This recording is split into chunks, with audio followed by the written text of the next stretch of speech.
Thank you, Daniel, and welcome tonight. We appreciate your attendance. We appreciate your concern about the future of our city, and we hope tonight that this forum will be informative for you and better enable you to make the decision that you feel is best for the future and the direction of our great city.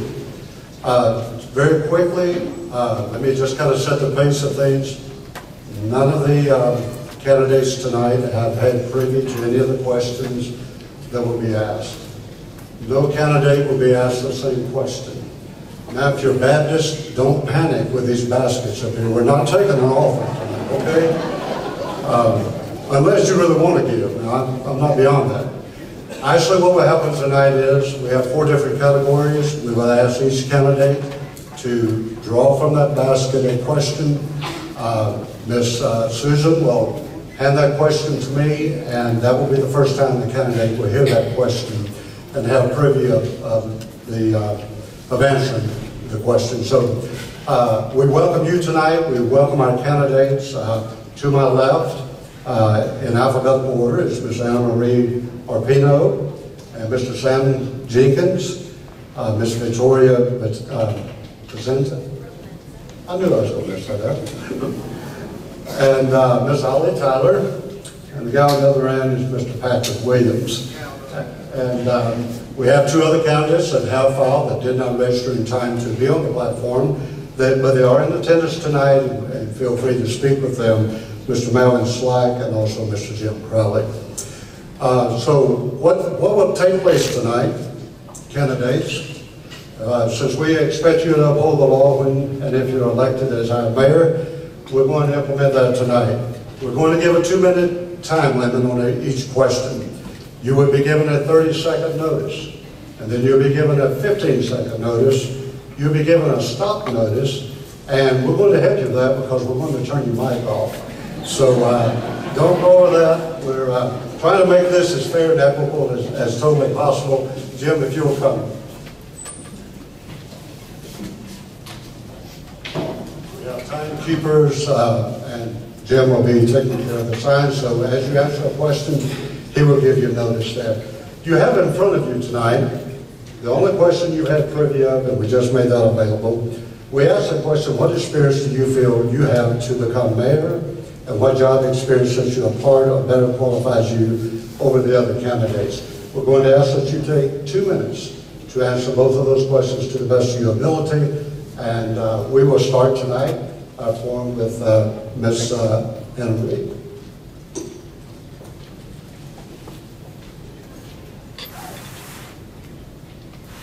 Answering the first question, what experience do I feel I have to become mayor? Second question, as he stated, what sets you apart?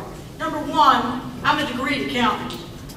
I was city accountant in 1990 for the city of Shreveport.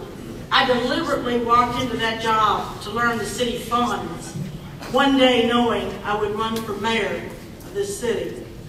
That was 1990, and you all know how many years ago that was. I learned the funds of the city, how they work, what should be in them, how they apply. Before that, that was after college. I have a degree in accounting from a Louisiana accredited university.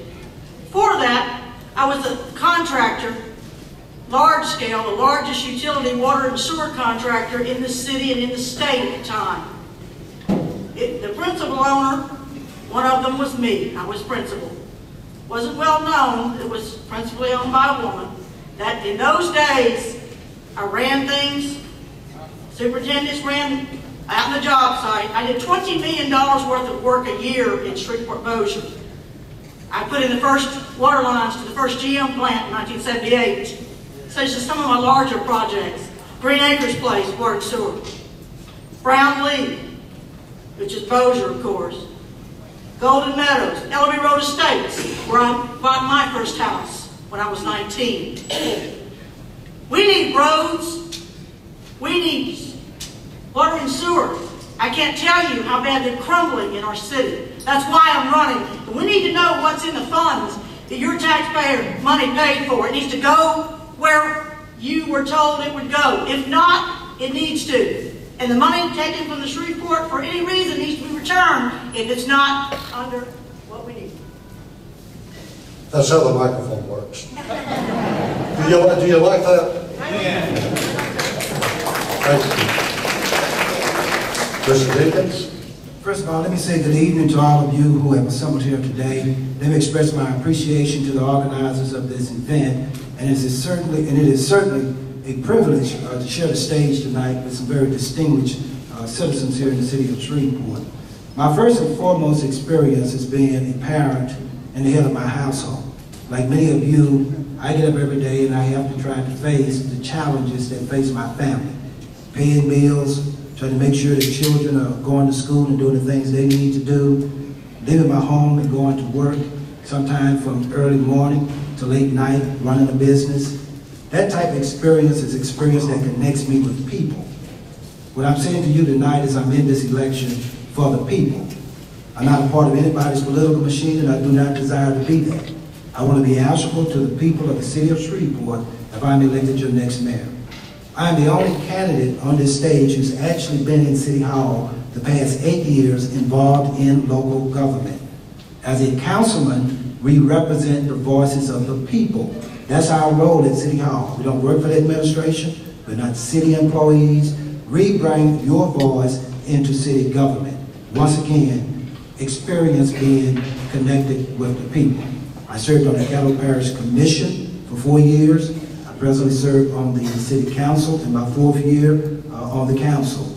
I have been through 8 different budget cycles, so I am familiar with the budget, and I am familiar with a lot of the issues that are coming before the city in City Hall. This is a very pivotal time for our city. I do believe experience in local government and a vision that I will be discussing with you in the days ahead will give our city a fresh start. Thank you. Thank you, Mr. Jenkins. Ms. Provenza, let me ask you, and the sake of time, let's hold our applause till the end of the evening, and then we'll thank all of our candidates for their participation. It's a work night, school night, and we respect your time and thank you for coming out. And so in respect to that, we ask that you hold your applause. Ms. Provenza, would you answer the question, please? Absolutely. Thank you, and I appreciate being invited to be here tonight. It would be a great honor for me to serve the citizens of the city of Shreveport as their mayor.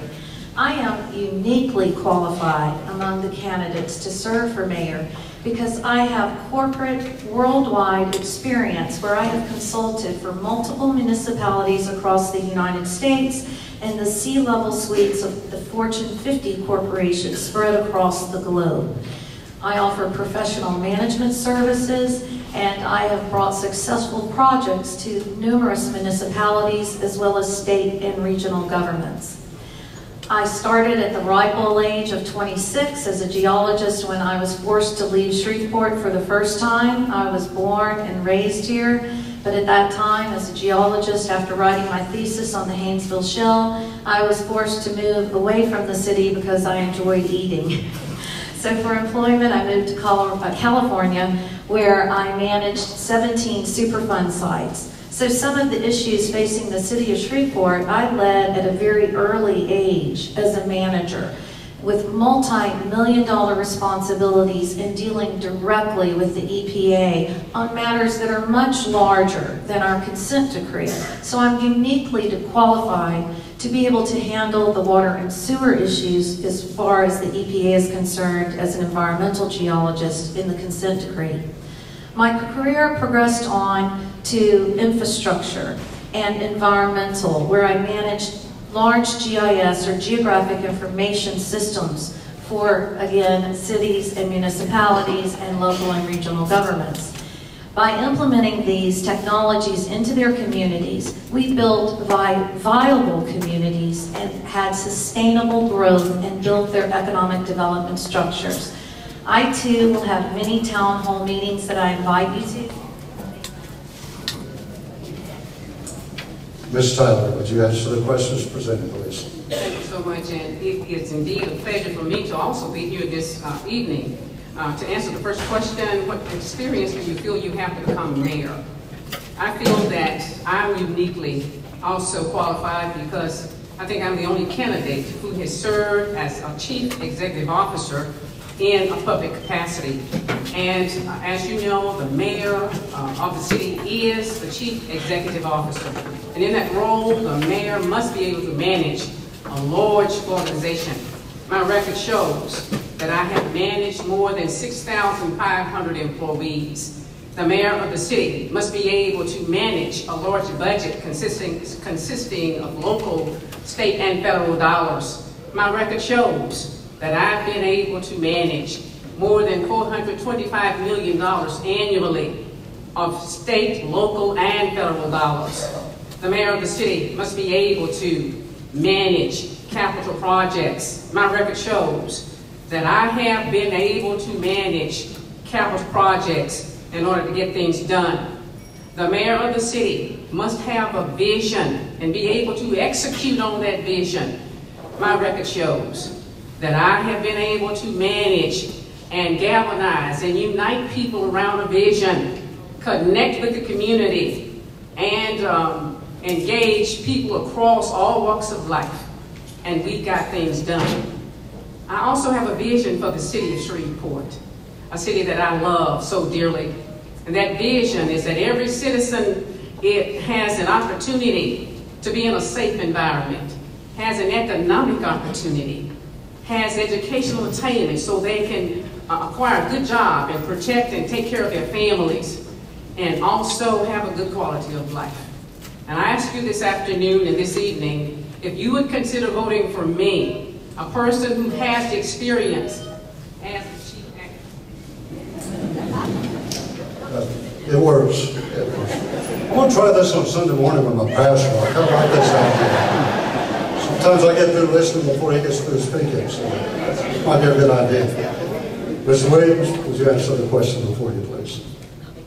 Thank you. I'm Patrick Williams, and you know, I love this city. Mr. Williams. I love the Mr. Williams, people of the city. Let me ask you to remain seated to be fair to all candidates, please, okay? All right, so my time starts over? Yeah, you're going to have that. We'll give you credit for your time. How's that? I love this city. I really do. I love the people of this city. You know, Shreveport, it just cannot afford another failed administration.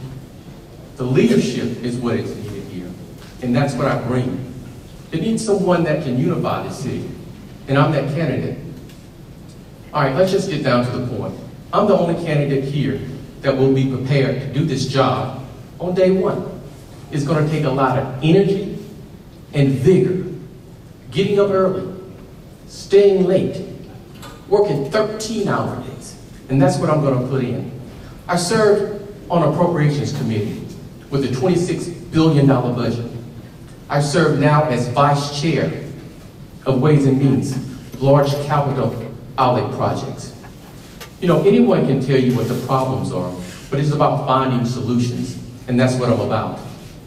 I have the ability to work with anyone, no matter what your background or affiliations. And you know, sometimes I get criticized for that. Go figure. But here's the most important fact. It didn't take 200 conversations before I made my decision, and it didn't take a committee to bring me back. I'm controlled by no one. No one but me. I have a degree in architecture. I've worked with constructions. That's what the next mayor is going to be able to do. It's not about management. It's about leadership. That's what's been failing this city. Leadership. Even in the departments, lack of leadership.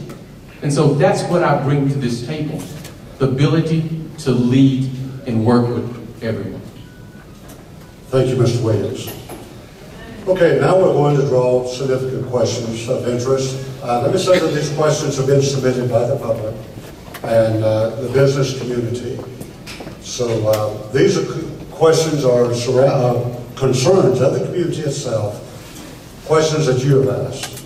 And so tonight we're going to start again with Ms. Arpino, and if you'll pull from the first basket, please.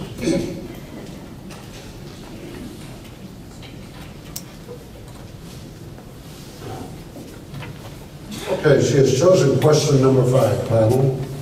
And the question is, How will you raise revenue given that we have lost General Motors and other large companies? Raising revenue in this town, yes, we will need to do that. We've had bond issues in the past. I'm not going to tell you that I'm not going to have to be able to do another bond issue. Realize that your pension fund is almost $200 million underfunded. You need a degreed accountant in there to work with that. And yes, that will probably take a bond issue.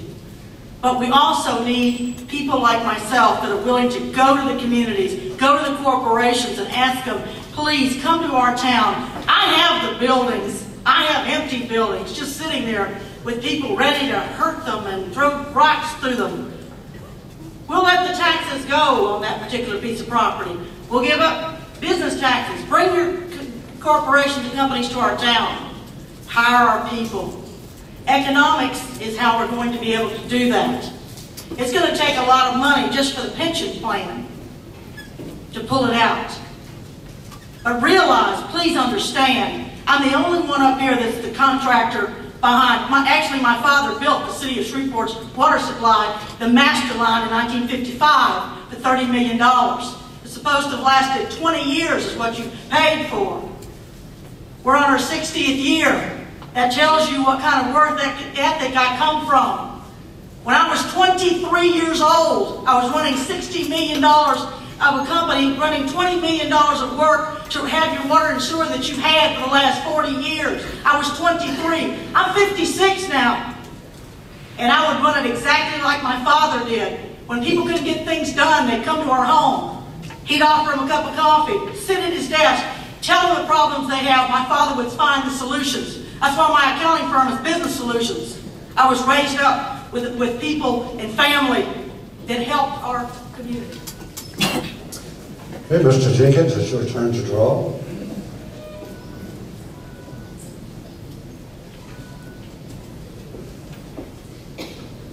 Question number 3. Mr. Jenkins, what is the one thing that you see desperately wrong in our city? I would not pinpoint any single issue as being desperately wrong with our city. I do believe that over the years we have built a good foundation here in the city, both in economic development as well as neighborhoods, and as well as realizing that we need to work together with other governmental and business organizations. What we're needing to do now is build upon that foundation. In my first 100 days as mayor, I will appoint an economic development director for the city of Shreveport.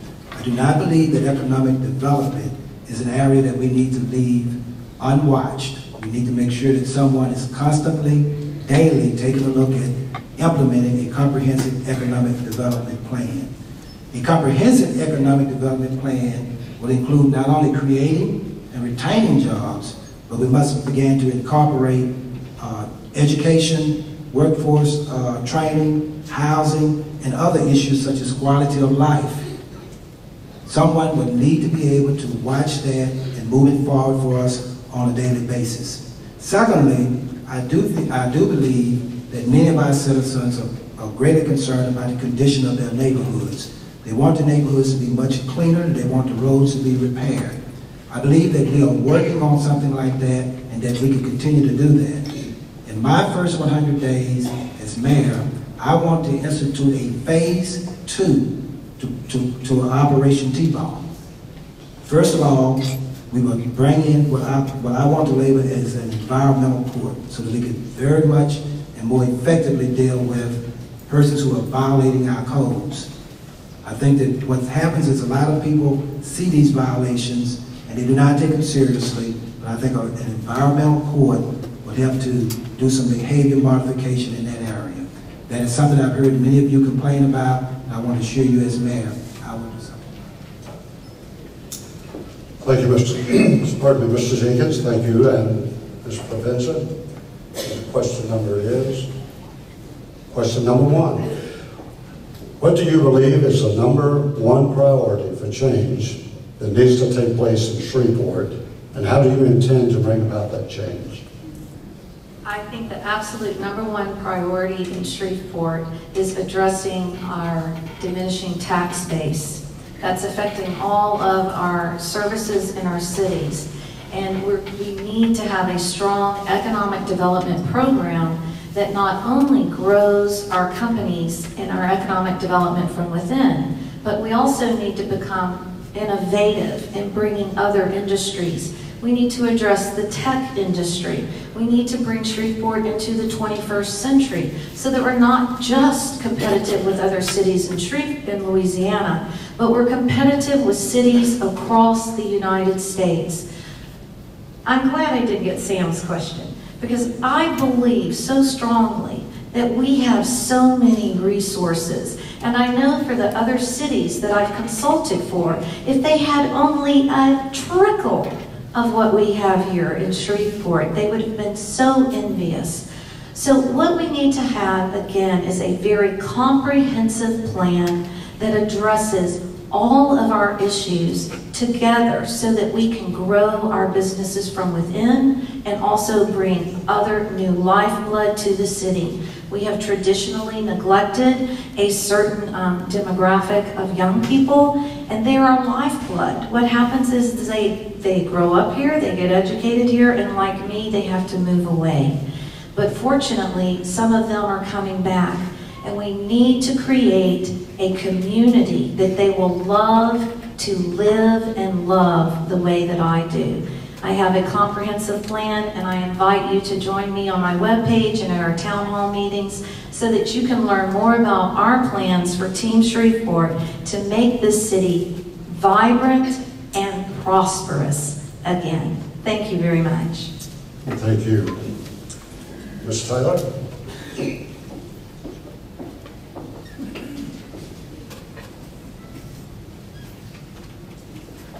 Question number what? 2. Question number 2 for you, Ms. Tyler, is how do you intend to bring change to Shreveport, and will you replace the city attorney? We're not getting real technical tonight or anything. Okay, thank you, Mr. Lord. How do I plan to bring change to Shreveport? I tell you, there are so many outstanding things happening in this city of ours. We have some great organizations. We have some great businesses. We have great nonprofits, people who are there, committed, dedicated to making sure that the needs of the citizens are met. I believe one of the things that we need to do is pull people together, unite them together around the needs as a whole in this city. I truly believe in my previous experience as Chief Executive Officer, we were able to unite people. We were able to engage the community. We were able to give them a strategic plan of what the needs were, how we could come together, galvanize around the vision, and get the job done. So if you wanted me to answer about the city attorney, I'm not sure if that's what we need to do, but I would say that I need to be able to choose my own team.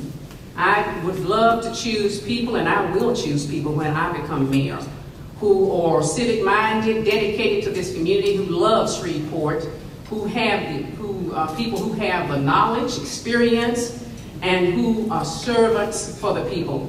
Leadership is not about the leader, but it's about the people they serve. So I want to say go to my website, ollietylerformayor.com. Join us, see what's happening. We will be out there engaging you throughout the campaign and when I become mayor throughout my tenure as mayor. Thank you so much. Next question, Mr. Patrick Williams, is question number 4. Question number 4 is, Mr. Williams, what is your first priority if elected? My first priority as elected is to actually issue an audit and an efficiency study. We have to see where the dollars are going. I guess I'm looking through this thing through different lenses. Shreveport is in trouble. It's a lack of leadership. When you have businesses leaving, citizens leaving, we have to look at those things and understand what's happening there. When I go in, we actually going to tear this city down to its bare core and rebuild it. We have to do this. When you have workers having a sick out, something's wrong. And we got to understand what those things are. It's about leadership. When you have a staff that's not interested in working when the morale is down, that's about leadership. And so we have to put people in place that understands they're the people that actually going to service you. So we got to make sure that they're doing the right, that they understand what they need to do, that they're happy. Because we have to go back to the basics, just providing you clean water, that your garbage is picked up on time, that your streets are repaired, that you have fire protection, that you have police protection. That's what city government is supposed to do. So we have to go back to the basics first, and that's what I do. And after that, we can build from that point. Because we can't attract any new business until we take care of home first. We got to get our house in order. That's what my grandmother always said. Before you invite somebody in, make sure your house is clean. So that's what we got to do. We have to get back in order first, and then we can attract. Because we are a transportation hub, we have so many natural resources here that we can build upon. And so that's what I'm going to do. Once we get our house in order, then we can go and build. So when I get in office, that's the first thing that I would do. I ask you for your vote on November 4th. Thank you, Mr. Williams. That concludes the first basket of questions, and we're immediately going to start in the next basket. And Ms. Arpino, if you would choose, please.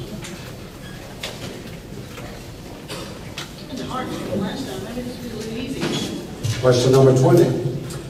What steps will you take to help existing businesses in Shreveport?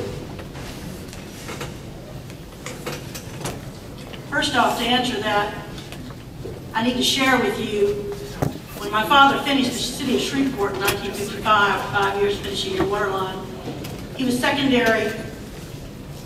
low bidder for the secondary water lines to the Pentagon. And we left here to go up to Pentagon for a 6-year project for him to put the water lines in. My father built the Beltway. During my time there, I was the only one on this panel, or probably most of this town, that went to school with diplomats' children. I had one child, literally, from every country to go to school with for all those years. From that, I learned diversity. I learned to appreciate the different cultures. I learned to unite the cultures. I learned to appreciate the differences. I learned to incorporate them into everything. Everything's the same. It's the same blood, the same heart. When I look at businesses in this community, I opened business solutions accounting firms back in the 90s to help new businesses get started. Because number one, they couldn't even afford the lease on a building to open their businesses. I worked with them from ground up. I have a lot of experience in putting not only new businesses in effect, minority businesses, businesses that are on a shoestring, as well as large corporations.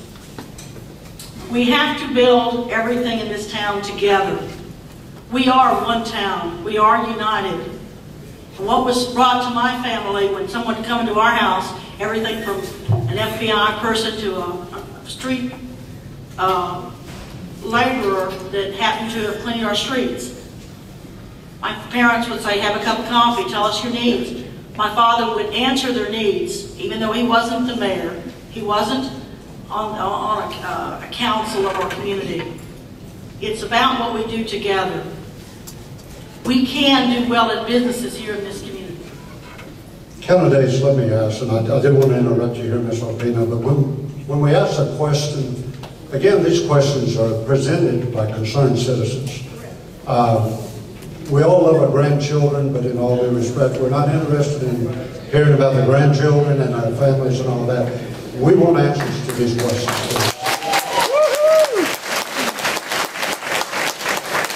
That's okay. We're not going to turn the mic back on, but we just ask that you maintain the questions. That's what we're here for, and we appreciate your pedigree, but we want answers to it. Question number 8, Mr. Jenkins. What are your plans for getting our streets cleaned regularly? Shreveport has too much litter.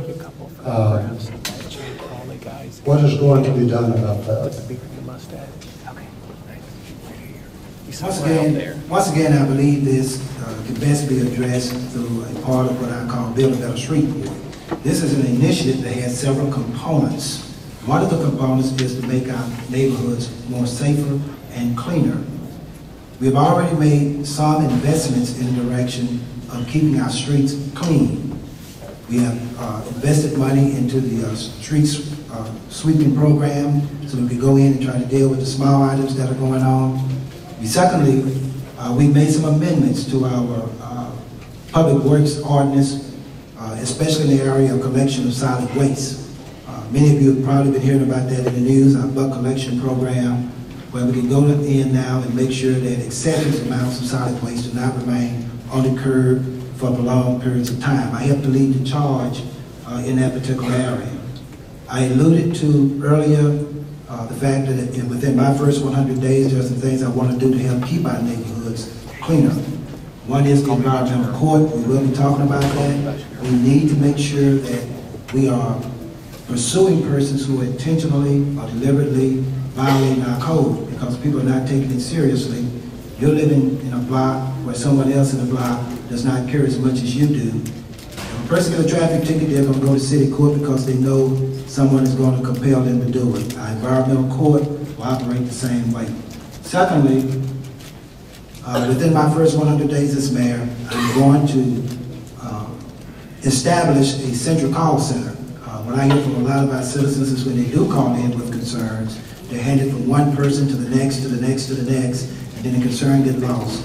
That central call center will take in all citizen concerns.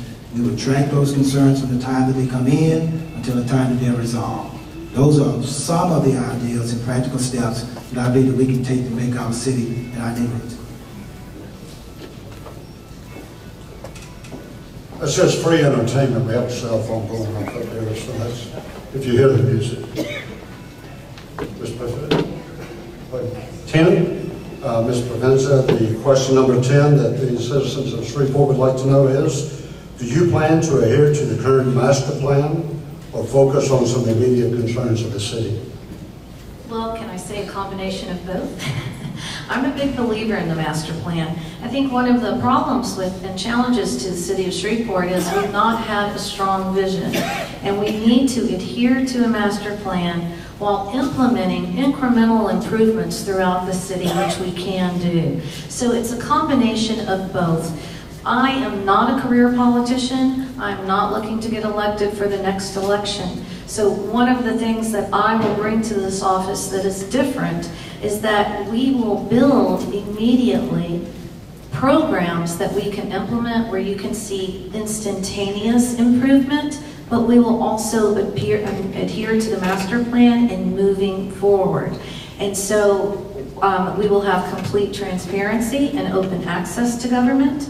And so what that allows is for citizens to engage, as there's been a tremendous amount of engagement in the master plan, and that the UDC is of extreme importance. That is part of the master plan. It's a uniform development code that's being implemented right now. What that does is it creates a fair and equal playing ground for developers and all people who want to build inside the city. So I very strongly support the master plan, but I also have plans for incremental improvements during the 4 years that I'll be serving in office. Thank you. Ms. Tyler? Question number 21, panel. Ms. Tyler, do you think city employees should get a raise? If so, what amount? And how do you propose to fund the raise? Mr. Loring, I believe that if the city can afford to give city employees a raise, that should be done. However, once we have examined what's happening in terms of the funding streams to address the needs of our city, then we will look to make sure that we're able to bring in resources from outside of the city. We have experiences in working with legislators around the state and across the nation to be able to find funding that we can use to fund one-time type projects to replace assets in our city so that we can free up the general fund budget so that we can afford to give raises. In terms of an amount, that would depend on the amount of revenues that would be recurring in the budget. I know that you don't give raises based on one-time funding, so we would certainly be able to work very closely with every department. We'll educate all of the employees on what the priorities and what the needs are and how we can make it happen in terms of giving them a raise. So my first idea about giving raises would be that, yes, we want you to have a raise, but we don't want to have to cut the workforce to be able to give some raises and others will not have a job. But we will work diligently to redirect funding and align funding to the needs in this city. Oftentimes we have funding that we can use to address some of the challenges we face, but we may not be using those funds effectively. My experience says that I've been able to actually look into the budgets, find out how we're spending money, and then align those funds and those funding streams to the needs of this city. We will work and partner with businesses, private, nonprofits, other local entities. Thank you, Ms. Tyler. Mr. Williams, your question number will be 19. Question number 19, Mr. Williams, what steps will you take to bring new companies to Shreveport? I'm glad you asked that question. Actually, I've already started taking steps to do this. Again, like I said, we have to actually go back to the basics first before we can invite new companies in. We have to make sure that our existing businesses are getting what they need to grow. That's first, what they need to thrive, because they have an investment here. And once they're doing well, then we go out and attract new business. We have to build on our natural resources that we have. We have to look at what we're doing. Ventnor Steel is here. We know that's here. So we should be actually attracting ancillary services to service Ventnor Steel at this particular point. I've been to China. I've worked with individuals there, the investors that want to come and invest in Louisiana, and they've targeted North Louisiana as an area to invest. And so these are companies that I'm already working with. Actually, the next couple of weeks, I'll be bringing them here and to invest in these particular industry because they know that Shreveport is a great city to invest in. And so those are the things that I'm already working on. It's not like what I'm going to do once I get in, because I don't just talk the talk, I walk the walk. And that's what I'm doing. I'm going to bring investors in to invest in Shreveport so we can grow our economy, because taxing is not an option. We have to grow our way out of what we're doing. I'm Patrick Williams, and I ask for your vote on November 4th. Thank you, Mr. Williams. We're now at the halfway point. Are you liking this so far? Let them know that you appreciate that.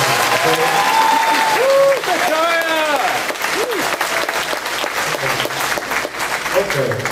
We're going to start on the opposite end this time. Patrick, you just got through speaking, but we're going to let you draw and come back this way. How's that? Don't want you to feel last all the time. 12. Question number 12 tonight. Mr. Williams, what assurances, if any, can you give the citizens of Shreveport that you will not ask for any new taxes to implement new programs or plans that you hope to implement? Glad you asked that question as well. Because again, taxing is not an option here. We have to go back to the basics first. Provide our citizens what they need. Once we do that, then we can grow our way out. And that's the only way that we can do this. And that's piggybacking on the question that I just answered, in that once we find out what our existing businesses need, we service those. They have already invested in this city. And so we have to make sure that they're doing the best that they can, and that the city is doing the best that they can to service them, because they have an investment need. And once we do that, other companies outside will see that this is a great place to work and live and raise a family. And so we grow our way out of this. And so therefore, I can put out that I'm not going to raise taxes because it's not an option. We go in and look at the budget, and it's not just what's on the budget line. You have to look in the details. You have to look at the footnotes. That determines where dollars are going, because you can move those dollars around just looking at the budget. So once you go in and look at the footnotes and understand that we need to provide the basic service, direct those dollars to where they need to go, and then we'll see that we're already in good shape at that particular point, and then therefore we can grow. Again, I'm Patrick Williams, and I'm asking for your vote on November 4th. Thank you. Thank you, Mr. Williams. I've got your name down. I'm getting there. But Dale Carnegie's kicking in. Remember that. Question number 13. Ms. Tyler. Please identify the major infrastructure needs of the city and advise how you will address them as mayor.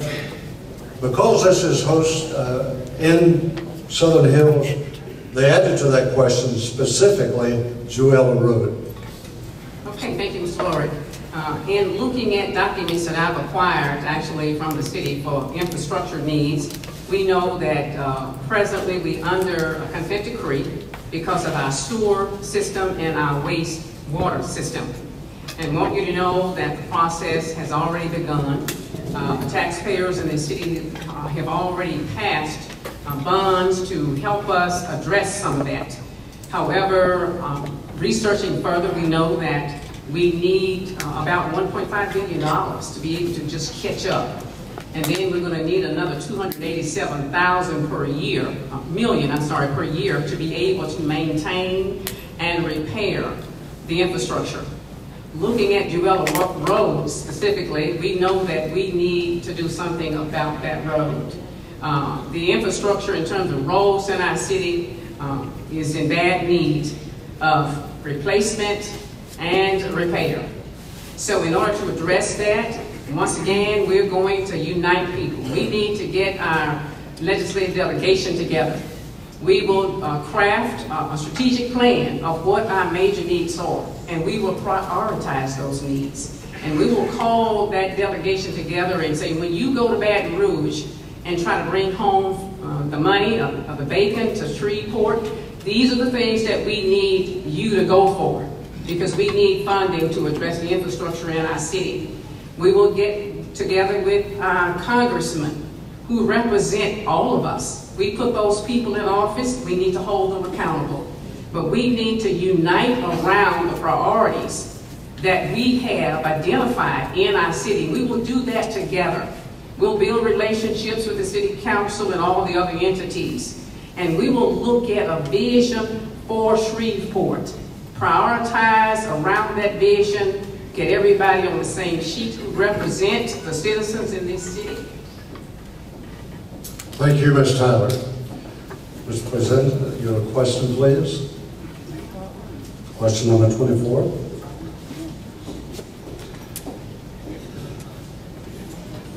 How will you save jobs in Shreveport? That's a concern, a major concern for everybody. Well, I have unique experience with a program called economic gardening. And everyone thinks of food and sustainable living when you think of gardening.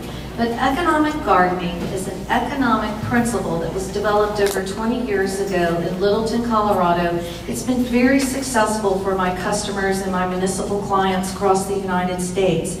And it takes an entrepreneurial approach to economic development, where you actually build your community and your companies from within, while at the same time you invite innovation from outside so that you have fair and equal commerce available to your local community businesses as well as to the businesses that you want to attract in.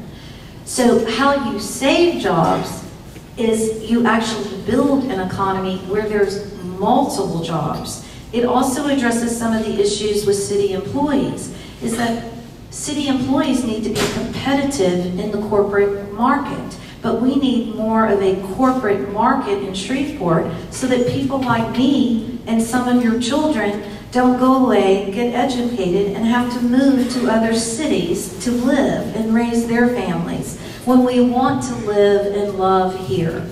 So how we can do that is tax incentives are a great tool.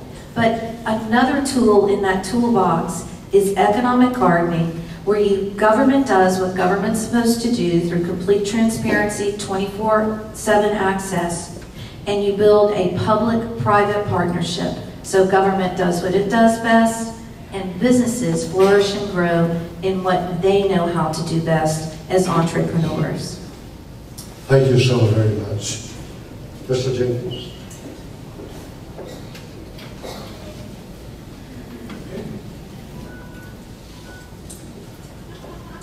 Question number 14. Do we need additional water sources to support Cross Lake and additional water treatment plants? If so, how will it be financed? I think it would be wise for the city of Shreveport and the parish of Caddo, and for that matter, Bossier Parish and the city of Bossier, to look at alternative water sources. Some of this is already being studied. Some of the information is being brought to some of us that are on the council as well as on the commission. I do not think that we need to restrict ourselves to the single bodies of water that we do have now. I believe part of the discussion, and it's been a little while since I've been involved in it, was to put in some water treatment plants in the northern and southern parts of the parish. This can bring some relief off of the city's water system, because a lot of people are now tied into the city's water system. Of course, bonds are a way to try to get the money necessary to finance that. I think bonds are a good way to look at it, because you are doing that with the citizens' consent, because you would have to be informed of that, and you would have to agree to it and allow the parish to move forward to do it. But right now in the city of Shreveport, you have basically Cross Lake that everyone is dependent upon. I've always been concerned about that, that we do not have an alternative source of water. It is something we need to continue to explore. It is being looked into now. And I certainly would put that on my top 12 list if I'm elected mayor of the city of Shreveport, because it is a very serious matter. Thank you very much, Mr. Jenkins. Okay, Ms. Arpino.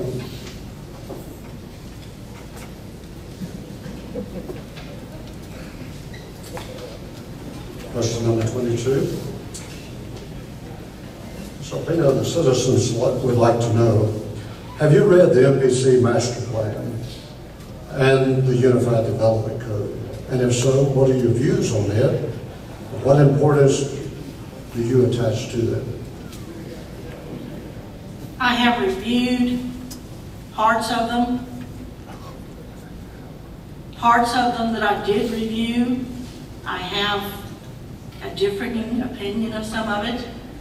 But there again, even though my lineage was attacked, we built the infrastructures of this town, and within that, it does address those entities. I cannot begin to tell you how much it misses on the master plan, what it takes to repair and fix and redo the water and sewer infrastructures of this town. We should have done it 26 years ago. I cannot emphasize how important it is. That's why I'm running. I know how bad it is in its shape. These plans are great if you want a plan and you're looking at plans. What we need to do, and another reason I'm running, and it's not in your plan, we need to audit the city funds. I have a feeling a lot of those bond issues, that they want more bond issues, I have a feeling the money is in another fund that it shouldn't be. And I would audit, and I'm the only one up here that can audit. I am a degreed accountant. I would audit every city fund to see how much money is in them that we could use towards our plans of what we want Shreveport to once again be. Thank you. Thank you for your answer. Okay, the last round of questions as we begin again with Mr. Williams. What's that first name again? Patrick.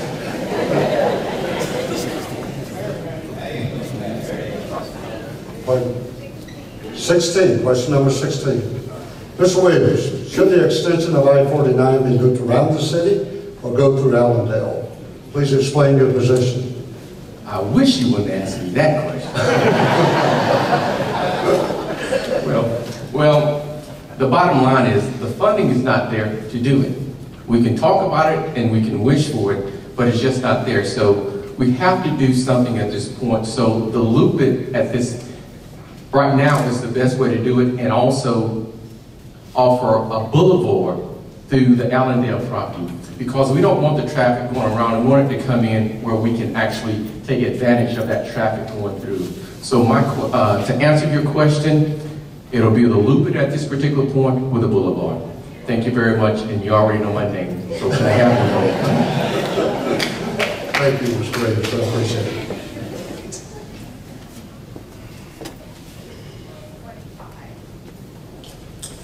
Ms. Tyler, citizens of Shreveport would like to your answer on how will you address large areas in the city that are becoming, quote, donuts, i.e. people moving out and no developments? Mr. Loring, I believe that people have become apathetic about what's happening in our city. I think we together can bring back the pride, we can bring back excitement, and we can show people that we have a great city.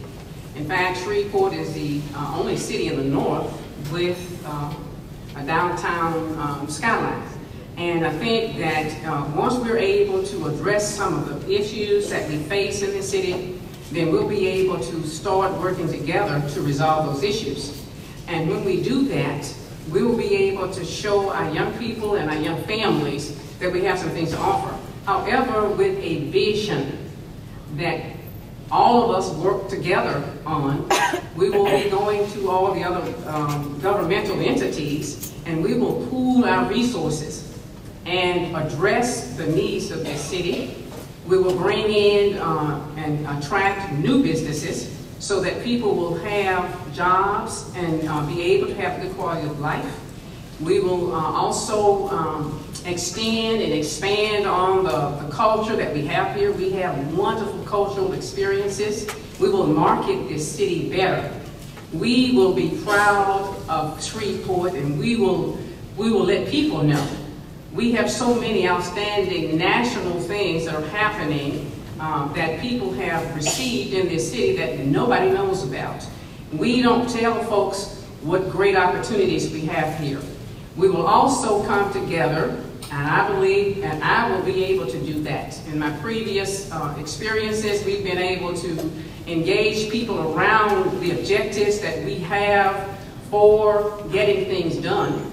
And then we will be able to hold people accountable, work hard every single day to make sure that we report back to the public what we have done. Thank you, Ms. Tyler. I'm so sorry we keep cutting you off. Thank you for that. Ms. Provenza, let me see. 15. Ms. Provenza, the question for you is, do you have any plans to restructure the mayor's office and or the city departments? Ooh, very good question. Yes, I have very much those plans. One of the things that I think is extremely important is that the city is run like a corporation where you're accountable and you have a product that you must deliver. Businesses are not viable or sustainable unless they have a product that they deliver to their citizens. So one of the things that I will do, because everyone asks, where's the money? Well, because I've been able to consult all across the United States, I can compare a $250 million infrastructure project in Shreveport to a $250 million infrastructure project in the city and county of Pueblo. What happens is the product that is being delivered in Shreveport for the same amount of money is not comparable to the product that is delivered, it's subpar to the product that's delivered to my other customers across the United States. So this leads me to believe that the contracts that are occurring in Shreveport are being affected by, and I don't know which of the three this is, but it is either corruption, mismanagement, or incompetency. My experience is that all three. I'm not going to point fingers, as Patrick Williams said. I'm going to hit the ground running. So there's plenty of citizens who can sue. If they want to sue, we'll have open transparency in government. But we will move forward, and to answer your question, is that we will have our own separate contracting arm. It will be taken out of community development. Every contract will be so tight that there is no room at all for corruption, incompetency, or gross mismanagement. We'll do a couple of other changes, but they're more cultural. Thank you very much. Mr. Jenkins. Let's see if you have the winning ticket tonight. 26. I'm not sure about this. How will you expedite the construction to be funded by the general obligation bonds already sold by the city and from the sale of the remaining, but the unsold bonds from the 2011 bond package? I believe we are well on our way. It was unfortunate that there was some delay. There was some gridlock that prevented the second bond sale. I can report to you tonight, and I'm happy to report to you tonight, that the council has given the administration a green light to proceed with the second bond sale. By way of background, that bond was passed in 2011. It was one of the largest bond issues in the history of the city of Shreveport at $175 million. Half of those bonds were sold. Most of the money from the first sale was dedicated to design. That's where the experts, the engineers, and people like that need to go out and do their part of it. The second bond sale that is going forward now will have dollars for construction. The things that I know you, the citizens, would like to see. You want to see buildings being repaired. You want to see the money going towards the infrastructure needs. And you want to see the parks being upgraded and things along those lines. So I'm happy to report to you tonight that the second bond sale is moving forward. There is a financial team that has been presented to the council. We've given them the green light to go ahead and do the things that they need to do to make sure that that moves forward. So hopefully here, within the timeline of the next year, that we begin to see some of the construction work that I know that you want to see and that you approved in the 2011 bond. Thank you, Mr. Jenkins. Ms. Arpino. Question number 23. How can we continue, and this comes again from the local area here because of the Southern Hills Business Association and Homeowners Association also submitted this question. How can we continue to grow, the growth of the Southern Hills area? The Southern Hills area is a good area of Shreveport. I'm a little biased towards it. The infrastructures have broken down a little bit. Streets need to be redone in the Southern Hills area. There's 2 trunk lines that are soon to fall with the sewers and water in the sewerage of Southern Hills area. The best way to help Southern Hills area is to bring back growth. We've got too many buildings just sitting there. Those are good buildings.